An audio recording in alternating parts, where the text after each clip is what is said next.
the Seder, where there is a Torah obligation, as it says in the Torah, the gato lebincho, that a person has an obligation to enter into a dialogue with his son, with a daughter, with a wife, with a fellow Jew. And even if one's not there, has no one else to speak to, you're all by yourself, there's an obligation to discuss and review in detail the bondage and the redemption. This is a Torah obligation. This is the 15th night of Nisan. It's a mitzvah saseh, it's a positive commandment. And it's a Torah obligation. And this obligation, we don't differentiate whether it's a man or woman. One has the obligation to engage in this dialogue. Although we have a man has an obligation to refer to and mention the redemption from Egypt twice a day, in the evening and in the morning, as we have the third paragraph of the Shema, the paragraph of the Tzitzis, we do mention, I am Hashem who took you out of Egypt. We say this twice a day, but on the Seder, there's an obligation to engage in detail in question and answer and to fully elucidate the experience of the shibud, which is the bondage, and the gula, and the redemption. Every day we just mention, I am Hashem who took you out of Egypt. But we're not speaking about exactly what that was, not bondage-wise and not redemption-wise. The only reference or allusion to that would be, I took you out of Egypt. But in terms of what Egypt was, in terms of bondage and redemption, that is not mentioned in the third paragraph of the Shema. But on the Seder night, which is the 15th, one has an obligation to engage in a detailed question and answer, preferably a father and a son, father and a daughter, two individuals. But if one is all by himself, one engages in the dialogue himself, although you're not speaking to another person. Normally by Shabbos or Yom Tif, there's a concept known as Tosefes, Shabbos, Tosefes, Yom Tif. We could bring in the Shabbos early, and we could bring in the Yom Tif early. Normally, the day begins at nightfall. But there's a question, if you want to bring it in earlier, the Shabbos and the Yom Tif, you can. And there's a question, is this a Torah law? Is this rabbinic law? Is Tosefes Shabbos, Tosefes Yom Tif? It's a question among the early commentators, if it is or not. However, the Seder can only begin after nightfall. You cannot begin the Seder before nightfall. So meaning the Kiddush you say at the Seder has to be after nightfall. You cannot begin the Seder before nightfall. We have 4 cups of wine, which we drink, which are known as Dalet Kosos, which correspond to the 4 expressions of the Gula, of redemption. The first of the cups have to be drunk after nightfall. The Kiddush, which we say on that cup, has to be said after nightfall. Although during the year, Friday night, if you want to bring in Shabbos early, although Kiddush is the Doraisa, the Kiddush Friday night is a Torah obligation, and all other times, like holidays, Yom Tovim, the nighttime Kiddush is rabbinical. During the year, one is able to say the Kiddush, which is a Torah obligation, before nightfall, because one is able to bring in the day before nightfall. But regarding the Seder, where the Torah says specifically, the Erev Tochel Matzos, that the matzah can only be eaten in the evening, so all the laws which pertain to the Seder can only be performed at nightfall, cannot be performed before nightfall. So therefore the Kiddush has to be said after nightfall. It's cited in Halacha and Shulchan Aruch, and this is based on the Gemara. There's always a concern that the children have to be involved, engaged, and we do things to gain the curiosity and to motivate the children to ask questions. So we do unusual things at the Seder, which we'll discuss later when we discuss other aspects of the Haggadah. The Gemara tells us in the closing chapter of Psochim that Rabbi Akiva, the great sage, he would never, ever interrupt the Torah lecture for any reason. But if he was giving a shiur, a lecture, or he was listening to a lecture, it was before some period of time, he would never say, the time is running late, we have to do whatever we have to do. But when it would come to the Seder, if he was engaged in a Torah dialogue or giving a lecture, Erev Pesach, and it was a question, due to that, the Seder would start late, he would say, we'd have to stop the Torah lecture, because there's a concern, the young children may go to sleep, and it's important to keep the children up at the Seder, that they themselves should ask questions and see things and hear things which will arouse their curiosity, which will cause them to ask questions, and they will ask their father or ask the adult who's there. And as a result of that question, that curiosity, that inquisitiveness, the parent or that other individual will respond with an answer to that child. And that is actually the mitzvah of the Garta Levincha, the Torah obligation of engaging in the dialogue of the bondage and the redemption of Egypt. There's a question in terms of the volume of the cup we use for Kiddush or any kosher bracha. The only cup which is a kos shel bracha, which is referring to, we say Bora Priya Gofen on it, not what you want to drink, you drink the wine for benefit, but within the context of a benediction, such as Kiddush, such as Havdalah, such as benching.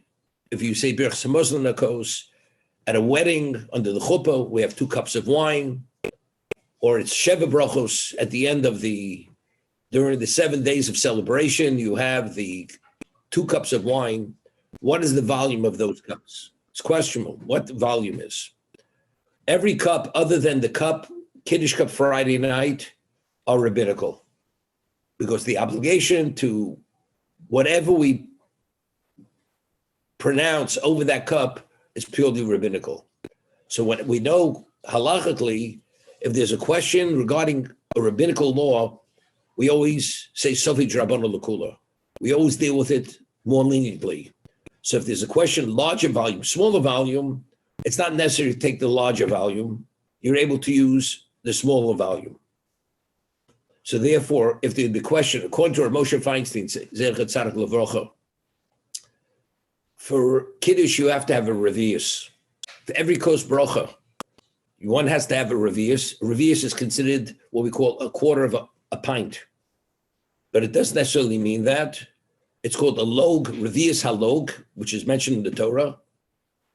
There's a question, is it 2.9 ounces? Or is it 4.2 ounces? There's a question, what exactly is a revius? So regarding every cup of bracha, which is only rabbinical, because you have a right to rely on the lesser volume, because it's Sofi Drabana Lakula. So therefore, throughout the year, if you have a cup which is 2.9 ounces, it's fine. Because according to Moshe Feinstein, that is the volume of the kosher bracha. That's a revius.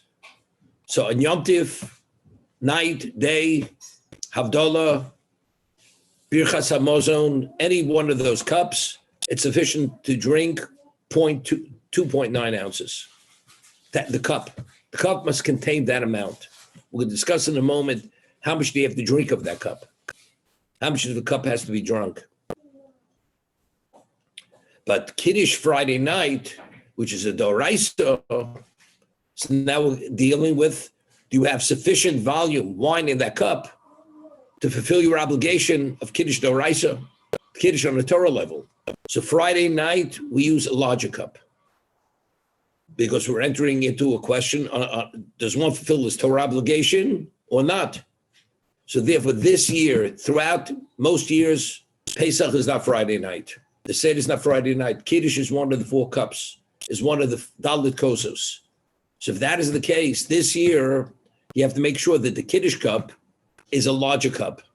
It's minimally 4.2 ounces, not less. The subsequent cups, the second, third, and fourth cup, which even Friday night are only rabbinical, because those, you're drinking them to correspond to the other expressions of gula, of redemption, that's only rabbinical. So you can use a smaller cup for the subsequent 3 cups. But the first cup, which is a Kiddush, which is Doraisa, you must have a larger cup. So let's talk. The 2 customs at the Seder. Throughout the year when we hear Kiddush, how do we fulfill our obligation? Shemei Koneh. That's how we fulfill the obligation. The one says the Kiddush, he has in mind to cover the listeners, and the listeners have in mind to be covered. The listening is the equivalent of saying the Kiddush. That's Shemei Koneh. Now, at the Seder, there are 2 customs when it comes to Kiddush. The head of the household says Kiddush and everybody listens, and everybody has their own cup of wine. And when he concludes the Kiddush, the head of the household, everybody drinks their cup. So let's understand. During the year, one doesn't have his own cup. The one who says Kiddush, he has his cup of wine, and he covers all the listeners. And one has no obligation to drink from the cup. There's no obligation. It has value to drink from the cup. And you'll have to take a little sip from the cup.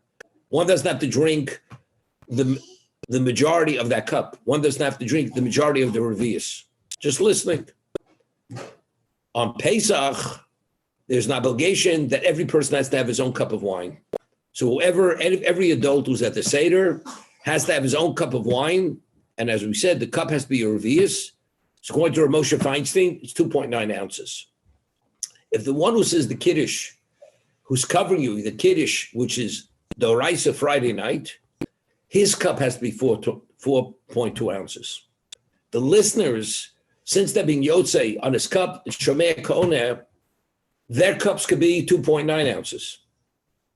Because we're not, in terms of Kiddush, the obligation is to listen to the Kiddush on a cup of wine, which meets the minimum volume, which since it's Dorais, it's 4.9 ounces. However, in terms of the obligation of drinking the cup, the drinking cup is that's rabbinical. So all the others who listen to the Kiddush, their cups could be smaller cups. They don't have to be the larger cup.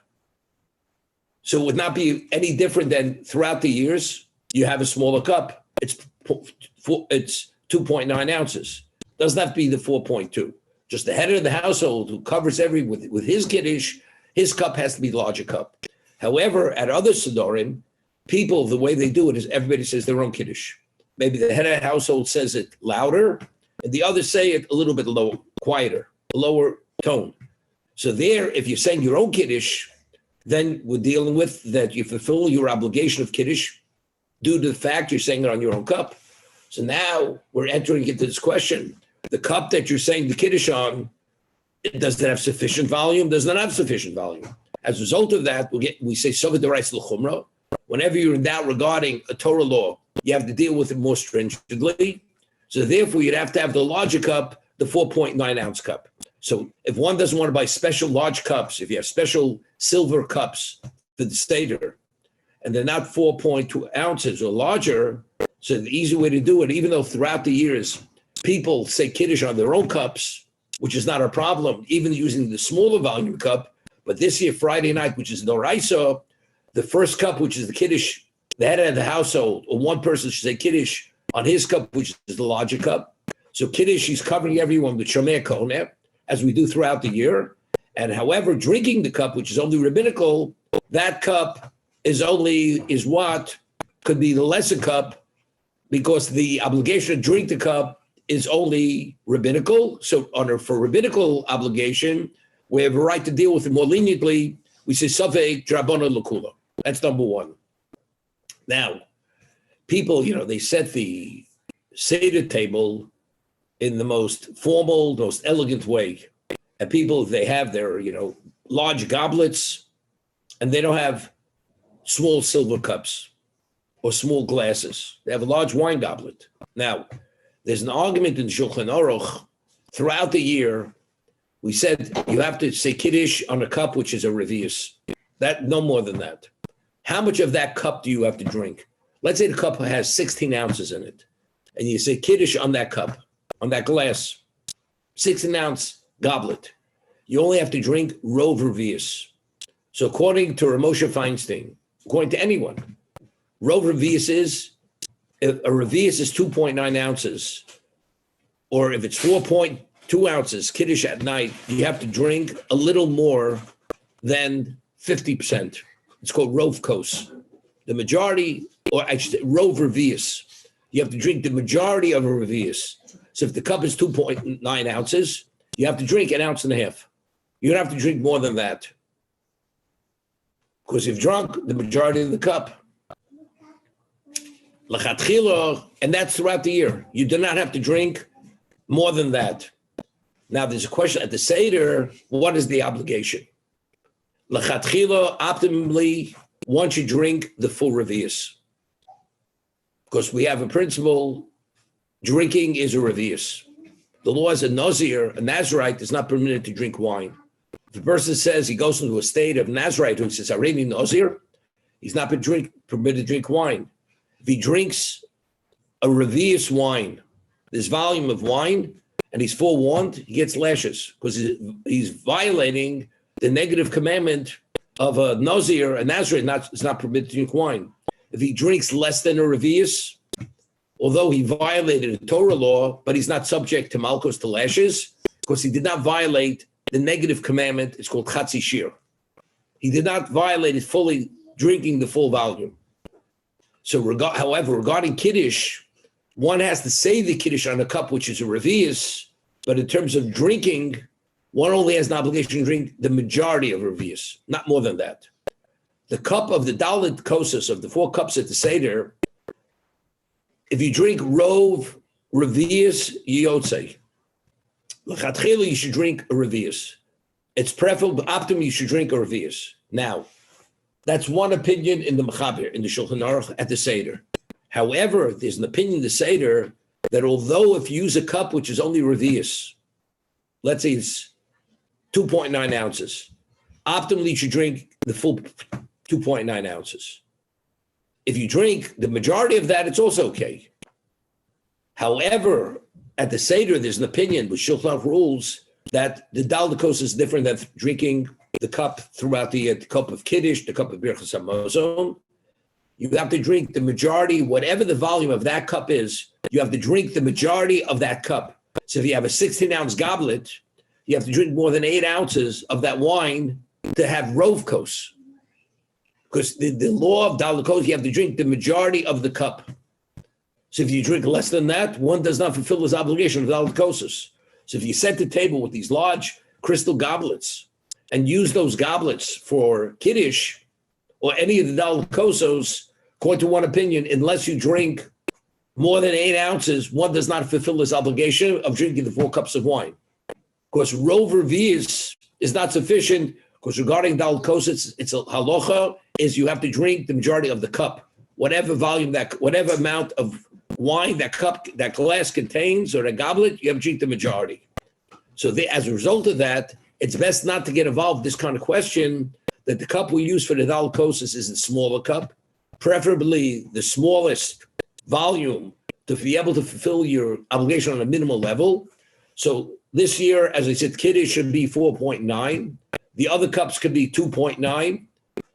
Optimally, you should drink the full amount, which is the full 2.9 or 3 ounces of wine. If you drink the majority, which is 1.5 ounces, that's also fine. You yotze. But you should not use the larger goblet, because when you use the larger goblet, you're entering into a question whether you fulfill your obligation if you drink less than the majority of the cup itself. Okay? And that's the way we conduct ourselves.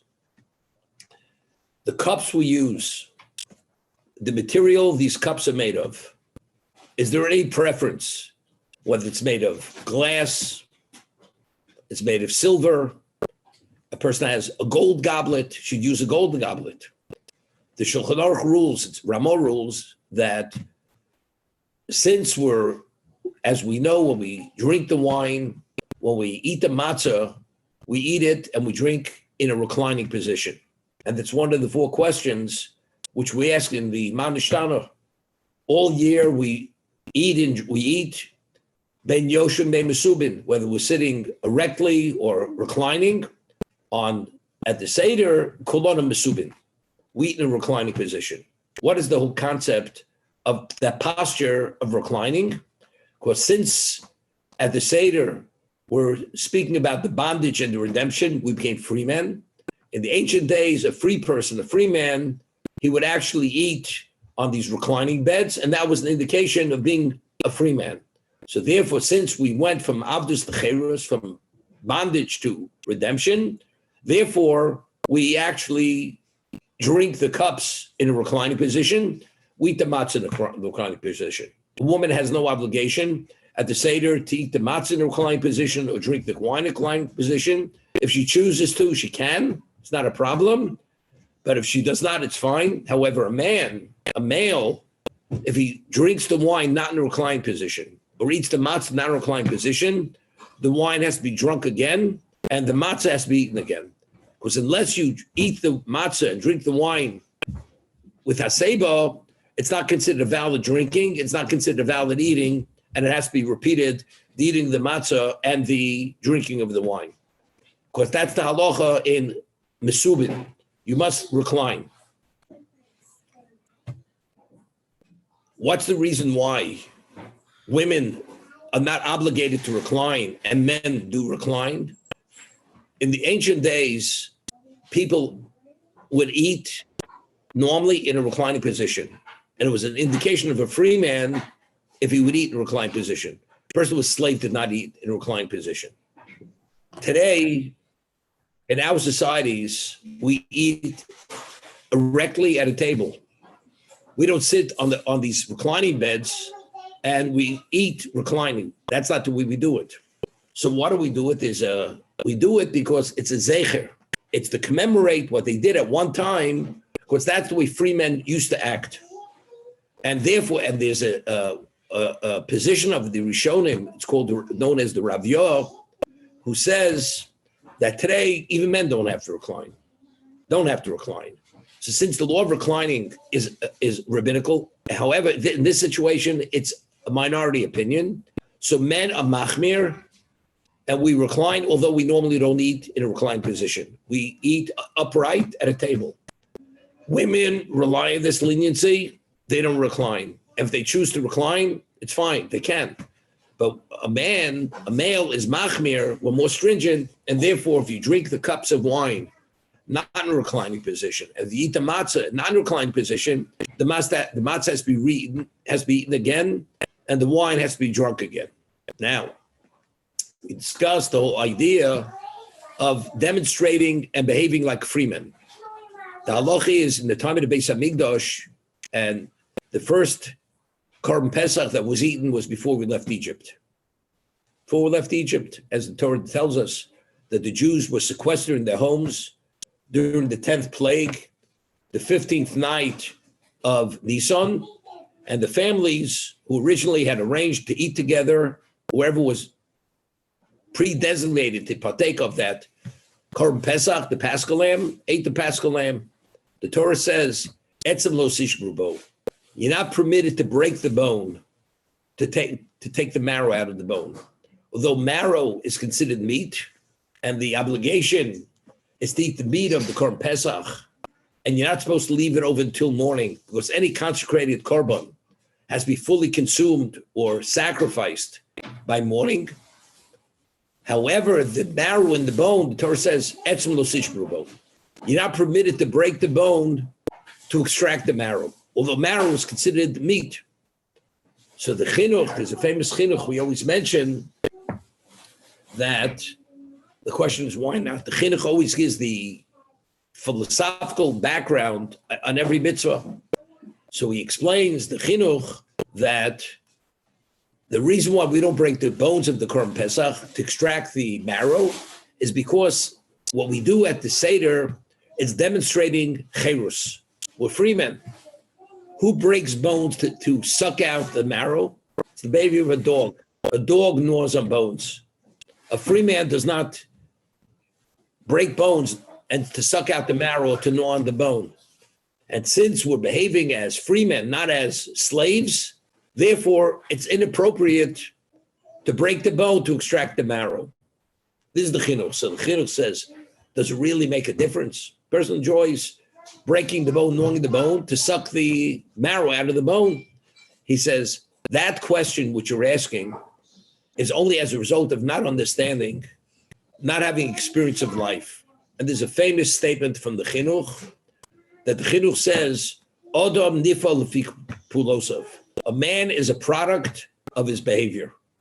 The way we behave, that's what we become.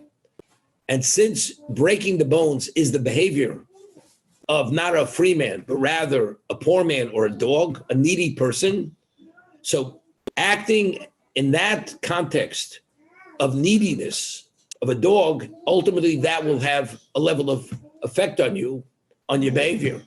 And since the Seder, it's crucial and essential to act as free men, that will somehow deter and detract and not allow that effect to be a free man to come about. Therefore, there's a Torah violation that if one breaks the bone of the Korban Pesach, one is in violation of a lo saseh, a negative commandment.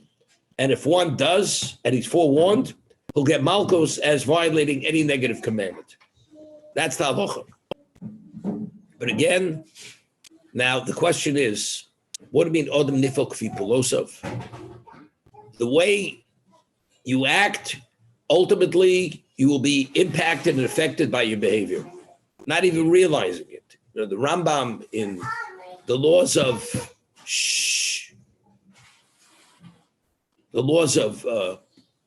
Deos writes that even though a person is born with many predilections, inborn characteristics and inclinations, through conditioning, we're able to change our inclination and our natural tendencies through conditioning. So therefore, even though a person initially has a certain demeanor, but if we go and we stop behaving differently than that, and the Rambam gives examples, you become like a different person through conditioning. So here it's the same thing, although a person naturally doesn't have those tendencies. But if a person starts behaving differently over time, that second nature will become his real nature, will become his true nature. But it's much more than that. If you get involved in what we experience at the Seder, based on the Ramchal and the Maral of Prague, which is very essential, which we should discuss at the Seder, when we have the Seder with our families, the Maral of Prague says that we find that the Yomim Tovim are referred to as Moadim. Moadim, as we say, Elu Mo'adei Hashem, Asher Tikrosam Kodesh. These are the designated times that you should declare to be holy. Elu Mo'adei Hashem.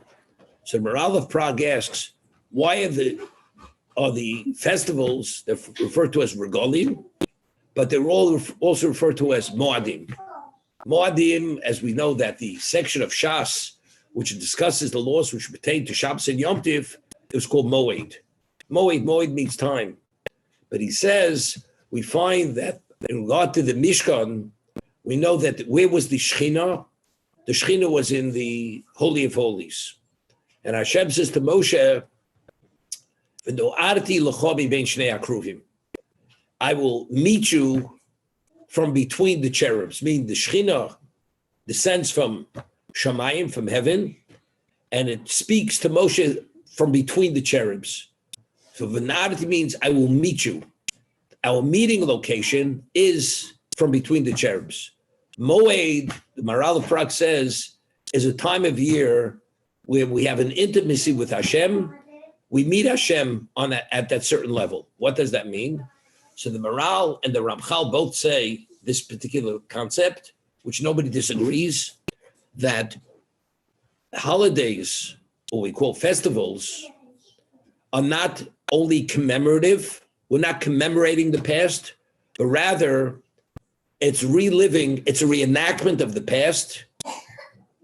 Why? Because they both explain that whatever forces or energies which Hashem released at that particular moment to bring about whatever happened at that day on the calendar, at that same day every year, year in and year out, those energies and those forces are released, which originally brought about whatever happened going back even thousands of years ago. By us experiencing the Yom Tif as they experienced it at the time when they were beneficiaries of those forces, we become beneficiaries of the same forces. This is the principle of the Maral and the Ramchal. Okay? Therefore, he says, although drinking the Halachos are rabbinical, eating the Morah when we don't have the Korban Pesach, the bitter herbs to commemorate the Yemor Chayim, that they bittered our lives. And whatever we do with the Seder, that we recline, that we act as B'nai Chorin, we act as freemen, all this is only to recreate the setting of ancient times when it actually happened. And if we create it, it's like creating a vessel that vessel captures those forces for us, that we become beneficiaries of those same forces which the people initially who are beneficiaries of. So when we discuss the Seder in detail, the bondage, the cherus, and we say in the Seder, you have an obligation to see yourself as you yourself went out of Egypt. And it says, and the more you discuss this in detail, you're praiseworthy. It's praiseworthy not only because you're fulfilling the mitzvah in a more elaborate way, because you're impacted to a greater degree, you become a greater beneficiary of the moment because you've captured, you've recreated, and you're reliving what happened then. And the closer you are to that and creating the setting for that, you become a greater beneficiary of that. Therefore, though the Mechaber says that throughout the year, we don't do things because Zechel the Churban, we don't have the Beis HaMikdash today. So we commemorate, we do things, we don't do things in the most elaborate way. But at the Seder, even if a person, let's say he's a lender, and he has collateral that was given to him by a non-Jew, pieces of precious gold, silver, you should display them on a side table. Because to show that we're royalty, just as royalty has gold and silver, they have special vessels bedecking the room where they eat, which shows this level of royalty. The Seder night, the Jew is royalty. And therefore we display that because that's where we came. We went from slavery to free men, and not only free men, we became royalty when we left Egypt at that time. That's the whole concept, and that's the idea of the reclining. So when the Chinuch says, if you ask that question, it's as a lack of understanding what the reality of life is, how one's behavior impacts on him. He says a person is a product of his behavior, but it's even more so at the Seder to be the beneficiary of being a Ben Chorin, as the Jews were when we left Egypt. If you knew on the bone, which the Korban Pesach was a termination and a negation of the goat and the sheep, which was the deity of Egypt, actually were becoming beneficiaries of the eating the Korban Pesach as they did then. So when you suck the bone, it's contrary to a Ben Chorin. Therefore, you cannot be a beneficiary of being a Ben Chorin if you behave as a person who's not a Ben Chorin for that reason. Therefore, the Chinuch, so it's much more than Adam Nifel Kulosav. Person is a product of his behavior. That's true in any other regard over time. But this is one time, does it really make a difference? I break the bone once, to suck out the marrow? Answer is here, it makes a very big difference. Because to be the beneficiary of that special energy, that special force, which Hashem releases at the Seder night, the 15th of Nisan, that will somehow interfere that you should not be able to be the full beneficiary. For instance, we say the Seder night till today is Leil Shimurim. God watches over Klal Yisrael at the Seder night. You'd say that was then, at the time of the 10th plague, the Marcus Bechoros, Hashem killed the firstborn of the Egyptian, and he protected us. He skipped over our homes. He protected, it's Leil Shimurim. What does that have to do with today? If the reason why we have Krishu Lamito is to protect us, as the Gemara tells us, min hamazikim, from these nether forces, but today it's not in reality that, but yet the way it's cited in halacha, that one doesn't say the full Krishma Lamito, because since it's Leil Shimurim, it's the night of watching. Hashem watches over the Jewish people. We're protected from these nether forces. Therefore, one says less. One doesn't say the full Krishma Lamito for that reason. So we see it's not only something to commemorate the past, it's something which we experience in the present, and therefore the more we create and we relive and reenact what was then, we become greater beneficiaries of those forces that were unleashed and released then to bring about those endless results. For that reason. So the Seder starts with Kadesh. Now, this is very important. We discussed in terms of eating. There's a Torah obligation to eat matzah. The Erev Tochlu Matzos. What is eating? Eating is always a kazayas. You have to eat a volume of an olive. If you eat less than a kazayas, although it's considered you ate to a degree, but within a halacha context, you did not eat. So the Torah says you must eat matzah. That means to fulfill the mitzvahs, I say, the positive commandment of matzah, you must eat a kazayas of matzah. So if you eat less than a kazayas, which we'll discuss, one does not fulfill that positive commandment. And the matzah has to be matzah shmura. The matzah has to be matzah shmura. Has to be a certain quality matzah. That minimally, the matzah, ultimately, the most optimal level is it should be watched mishatz ktsira, for the time that it was harvested. And all the matzah shmura that we have, even it's baked, machine baked, it says on the box, matzah shmura, which means supervised matzah. But if you buy the hand matzah, the round discs, that matzah is not even a question, is supervised from the time of the harvesting. That from the moment it was harvested, not a droplet of water came upon that grain. And it was supervised until it was fully baked. That's matzah shmura. And one only fulfills the mitzvah at the Seder, the mitzvahs I say, if you eat matzah shmura. So firstly, the product has to be supervised. Secondly, you have to eat a sufficient amount of it. You have to eat a kazayas. Now, before we talk about exactly what a kazayas is, whatever kazayas is, what does normally eating mean? You eat it with one swallow, meaning you chew it in your mouth, and with one continuous swallow, you eat the full volume. That's the optimum way to eat the kazayas. But the Torah tells us that if you eat something within a certain time frame, although you did not literally eat it at one moment, it wasn't one swallow, the Torah values it as if you ate it at one moment. It's called Toch Kedei Achilas Pras. And there's a question, what is this time frame? And we deal with it always on a Torah level, l'chumrah. We deal with it more stringently. For instance, there's a question, if Toch Kedei Achilas Pras, is it 3 minutes? Is it a 3-minute time frame? Or is it a 9-minute time frame? So if it's 3 minutes and you go beyond 3 minutes, that means you did not fulfill your obligation of eating matzah. But there's such opinion since it's 9 minutes. But since it's a Savi Doraisa, it's a question whether you fulfill the Torah obligation of eating it within the proper time frame. Therefore, you must eat that kazayas within 3 minutes. If you go beyond 3 minutes, one does not fulfill this obligation of eating matzah. So you have people, especially women, you have to instruct the women.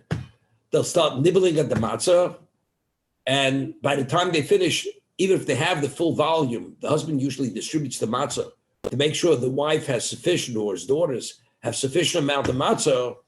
Now it's up to them. They have to eat it within that time frame. And if it goes beyond the 3-minute time frame, the amount of matzah they were supposed to eat, they do not fulfill their obligation. And there's no difference. Man, woman, it's all the same. But the women don't eat the matzah with the same gusto as men do, So usually a man, if he understands what he's doing, he does it within 3 minutes. Although optimally we'll discuss it in a moment. It should be swallowed at one time. The question is how to do it. We'll discuss that. But definitely it should not go beyond the 3 minute time frame. And therefore they have to be instructed. And when the men eat the matzah or drink the wine, because since normally throughout the year, when we sit on the chair, we don't recline, we don't drink in a reclining position, and we don't eat in a reclining position, people have to be reminded when you drink that, any one of the 4 cups of wine, you should be leaning towards your left, on your left side, at least to some degree, on that incline to the left. Because if one does not, as I said, you have to re-drink the cup and you have to re-eat the matzah. So you have to very often, and you're not supposed to speak. So you see somebody drinking and he's not reclining, you're not permitted to speak. So you motion to him that he should lean to his left. And this usually goes on at many Sedorim, because even people who know, they forget, especially children or teenagers, as much as they were told, they have to be reminded continuously to do it correctly. That only if you're reclining, and also it has to be eaten within that 3 minute period, time frame, not beyond that. What about in regards to drinking of the wine? We had a question, drinking liquids, is it also tokadich achilas pras? Do you also have that 3 minute time frame? Or since we drink differently than when we eat, drinking has to be done within 2 swallows. Within 2 swallows. If you go beyond 2 swallows, that's beyond, it's kadesh shtiyas revius. You're going beyond the time frame that one normally drinks the revius, which is, let's say, 2.9 ounces, or the slightly larger amount. So if you have to drink rov revius, and you have the cup, which is 2.9 ounces, you have to drink that 1.5 ounces of wine in 2 swallows, which is very easy to drink that. Drinking the 2 swallows, maybe you have to drink the 2.9 ounces in 2 swallows. It's not that difficult. And as I said, if the person has difficulty drinking wine, you should make sure to have the minimal amount volume, not a larger volume.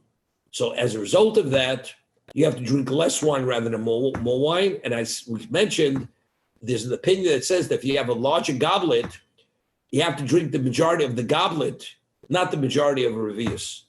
So therefore, you have to make sure to have the smallest cup, rather than, there's no mitzvah just to drink wine for the sake of wine, but to drink the dalet kosos. Therefore, you want to fulfill that mitzvah properly and optimally. So you should have a cup no larger than 2.9 ounces. Drink out the full cup of 2.9 ounces in a reclining position. This is how one fulfills it at its optimum level.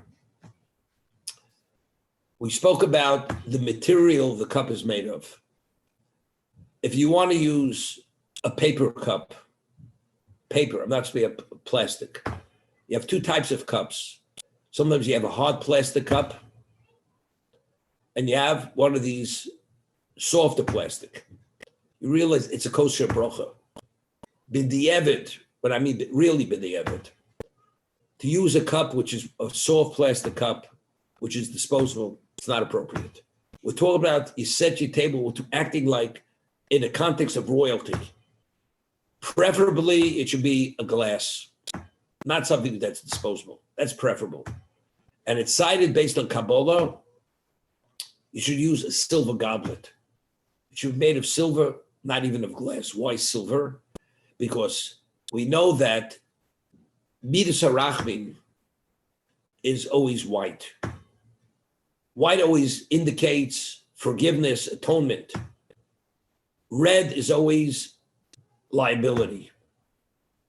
So therefore, silver, which reflects white, which is mercy, since the whole redemption, that we be worthy of redemption, if it would have been the exactness of judgment, it would have been problematic. Because we were idolaters till that moment. And therefore, that Hashem had redeemed us was the ultimate level of rachmim, of mercy.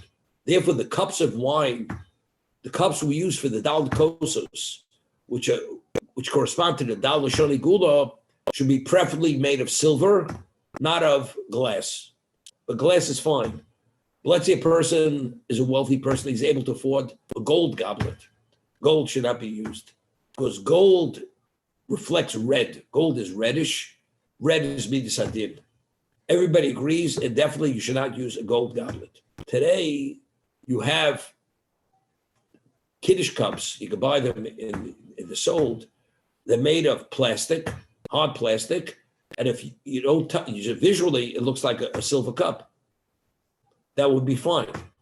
I mean, in terms of Hidur mitzvah, of course, you should real silver cup. But if in terms of visually speaking, the cup looks like a regular silver Kiddush cup with all the ornaments on everything. So for the children, and that's what we do, a child, you don't want to give a small child a silver cup because first he can dent it, damage it. You give him one of these cups. He's very proud. He has a silver cup. He has a cup that looks just like his father, like the adults. He's satisfied.